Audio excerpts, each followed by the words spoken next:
Dua subuh ini adalah dua subuh pertama pendeta pengerja bersama dengan Ministerial Spouses tahun 2025 ini. Uh, Tema dari pelayanan kita sepanjang tahun 2025 ini adalah harvest atau penuaian. Kita sudah 2 tahun membuka KPA dan kita sudah menuai tahun 2023, 2024 terutama, dan pada tahun 2025 ini adalah puncak untuk penuaian untuk jiwa-jiwa di dalam pelayanan kita masing-masing, dan terutama untuk tahun 2025 ini adalah periode terakhir untuk pelayanan kita 5 tahun ini. Judul dari firman Tuhan yang saya bawakan adalah rahasia iman. Ini adalah berbicara tentang bagaimana pertumbuhan kerohanian kita. Salah satu kekuatan kita untuk memperkokoh dan untuk mempertumbuhkan iman kita di dalam Yesus adalah ketika kita berdoa. Kebetulan untuk 10 hari ke depan, mulai dari tadi kemarin, adalah program dari GC. Kalau kami tidak salah, ini adalah tahun ke-10 program 10 hari berdoa. Dengan satu tujuan, supaya iman umat-umat Tuhan tidak akan goyah, tetapi akan bertumbuh. Apa rahasianya? Di Alkitab ada beberapa contoh-contoh hamba-hamba Tuhan, bahkan Yesus sendiri, bagaimana pertumbuhan kerohaniannya. Ada sebutan yang mengatakan, ada sebutan yang mengatakan, do the best and let God the rest. Ya, do the best and let God do the rest. Lakukan yang terbaik dan serahkan kepada Tuhan selanjutnya. Dalam setiap pelayanan kita, apakah kita sebagai pendeta, apakah kita sebagai ministerial spouse, di setiap kesempatan lakukan yang terbaik dan biarkan Tuhan yang menyelesaikannya. Apapun program kita, itulah rahasia iman. Serahkan dengan Tuhan. Di dalam Alkitab, di dalam Keluaran 22 ayat 1 sampai 12, ada keluarga yang bertahan dalam suka dan duka, yaitu keluarga Amran dan Yokebed. Keluarga ini adalah keluarga dari suku Lewi. Keluarga ini memiliki 3 orang anak, Harun, Miriam, dan Musa. Ada banyak lika-liku dalam kehidupan rumah tangga mereka. Manakala mereka sedang ditawan di Mesir, banyak pergumulan yang mereka hadapi. Keluarga ini bertahan dalam suka maupun dalam duka. Iman mereka tidak akan pernah goyah. Mereka tetap bersandar kepada Tuhan dalam kehidupan mereka. Sebagai pasangan suami istri dari suku Lewi, mereka memiliki visi dan misi yang sama, nggak berbeda-beda. Seharusnya lah kita sebagai pasangan pendeta adalah bagaikan keluarga Amran dan Jokebed, memiliki visi dan misi yang sama. Kalau saja kita sama-sama memiliki visi dan misi yang sama, maka saya percaya program kita di Harvest 2025 ini akan sukses.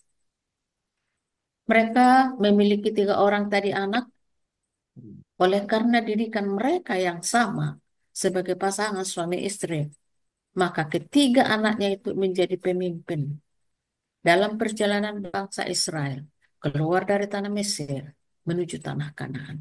Ada berapa anak-anak dititipkan Tuhan kepada kita? Bagaimana cara kita mendidik mereka?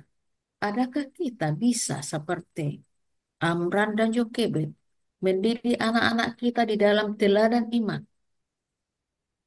sehingga anak-anak kita dapat melihat bagaimana pertumbuhan iman kita dan suatu hari kelak ketika mereka dewasa mereka akan tetap bertahan dalam iman itu karena kita telah memperagakan iman yang sesungguhnya. Kedua orang tua ini mengajarkan dan mencontohkan iman itu terus-menerus dalam kehidupan anak-anaknya. sehingga anak-anaknya tidak akan goyah. Mereka tidak takut akan perintah Tuhan. Kita tahu dalam cerita ini, manakala pergantian Raja Firaun, yang pertama mereka sangat lebih baik, tetapi Raja Firaun yang kedua adalah manakala mereka diberikan beban yang lebih banyak lagi di tanah perbudakan, bahkan anaknya hampir dibunuh, anak-anak 2 tahun ke bawah dibunuh, itu adalah duka yang sangat dalam bagi keluarga ini. Bagaimana mereka bertahan untuk menjaga anak mereka Musa sehingga tidak dibunuh oleh serdadu-serdadu Firaun yang senantiasa berjaga-jaga, melihat dan mengamati bangsa Israel. Manakala anak mereka bertumbuh semakin dewasa, mereka berusaha untuk menutup-nutupi kelahiran daripada Musa. Tapi pada puncaknya, mereka berdoa, bersandar kepada Tuhan.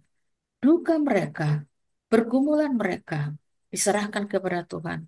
Dan akhirnya mereka mengambil satu tindakan dan membuat satu keranjang. Kisahnya kita tahu selanjutnya. Dan pada akhirnya Musa selamat dan dia diangkat menjadi anak putri Firaun. Bapak Ibu hamba-hamba Tuhan, sebagai keluarga dari suku Lewi kita, sebagai keluarga dari pendeta untuk saat ini, dalam pelayanan kita di tempat kita masing-masing, dalam rumah tangga kita masing-masing. Barangkali juga kita adalah pergumulan dengan anak kita.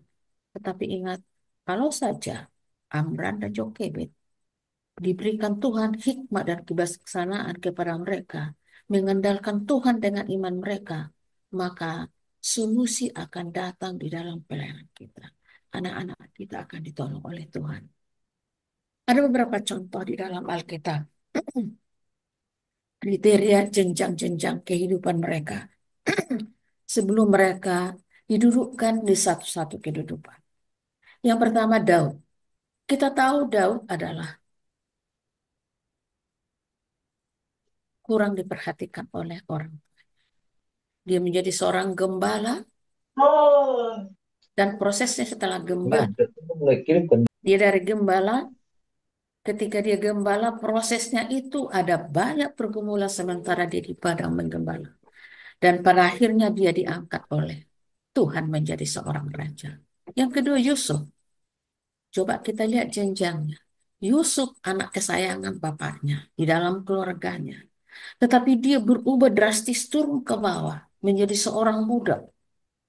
Kemudian mulai diangkat, mulai lebih parah lagi. Dia dipenjarakan lagi, bukan karena kesalahannya. Tetapi justru ketika dia terpuruk, Allah mengangkat dia menjadi seorang raja. Esther, dia kehilangan orang tuanya. Bukan hanya itu lagi, sudah kehilangan orang tuanya, ditawan lagi dia. Makin terpuruk. Tetapi justru karena imannya tetap bertahan, imannya tetap bertumbuh, akhirnya dia diangkat menjadi permasyuri. Manakala dia menjadi seorang permasyuri, bukan hanya keluarganya yang selamat, tetapi suku, seluruh keluarga besar dari bangsa Israel diselamatkan. Yang keempat, Musa. Walaupun masih banyak kisah-kisah yang lain. Manakala orang tuanya menjadi budak di Mesir, dan dia dilahirkan pada saat itu hampir saja dibunuh. Tetapi diselamatkan oleh karena Tuhan memelihara dan memberikan kebijaksanaan kepada orang tuanya. Maka dia diangkat menjadi putra Firaun, putra putri Firaun. Tetapi apa yang terjadi? Dia harus dilatih lagi dia 40 tahun di padang belantara. Kenapa harus dilatih? Untuk menjadi pemimpin yang paling sabar. Kita sebagai keluarga hamba Tuhan, keluarga suku Lewi, mungkin sebagai PI, ada yang sebagian sudah diangkat menjadi GMP, ada yang sudah diangkat menjadi pendeta muda, ada yang sudah diangkat ke menjadi pendeta, sudah diurapi, ada yang sudah diangkat menjadi ketua distrik,